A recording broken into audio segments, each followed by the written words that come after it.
Tu as tenu parole, ma petite. Après la fête des éleveurs, Orion était devenu une légende dans la vallée. Pas pour ses performances, ni pour sa vitesse, mais pour autre chose. Quelque chose que les gens n'osaient pas nommer mais qui brillait dans leurs yeux, la résilience. Le vieil homme du fond du paddock, celui que tout le monde appelait l'éleveur sans chevaux, avait pris Mila à part. Tu sais, petite, j'ai vu des bêtes naître dans la douleur et mourir sans avoir vécu. Mais celui-là, il a quelque chose de rare. Il t'a choisi. Et tu l'as sauvé. Mila avait simplement hoché la tête, émue.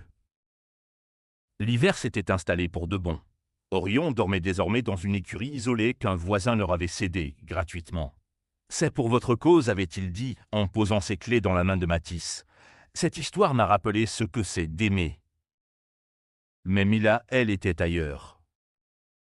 Depuis quelques semaines, une lettre restait pliée sous son oreiller. Une proposition. Une école d'équitation à Montpellier l'invitait à rejoindre un programme spécialisé. Quelqu'un avait filmé sa présentation avec Orion. La vidéo avait fait le tour des réseaux. Les commentaires parlaient de la fille qui parle aux chevaux. Mais Mila hésitait. Partir, c'était laisser Orion. C'était quitter ce coin de terre où tant de larmes, d'espoir et de lutte s'étaient mêlés. Un soir, elle se rendit à l'écurie, seule. Elle s'accroupit face à Orion et posa sa main sur son front.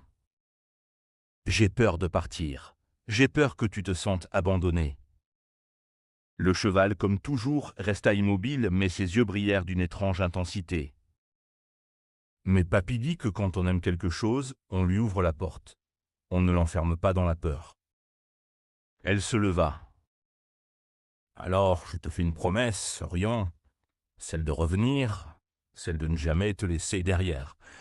Même si je dois traverser le monde, même si tu n'as plus de jambes, même si je deviens autre chose que la fille de la colline. » Elle colla son front contre le sien. « Je reviendrai, c'est mon serment. » Le lendemain, Mila fit ses bagages. Avant de monter dans le vieux train rouillé qui passait une fois par semaine, elle se retourna vers la colline. Orion la regardait depuis l'enclos, immobile mais droit, comme s'il gardait son cœur là-haut, en sentinelle. Et alors que la locomotive s'ébranlait, Mila sourit.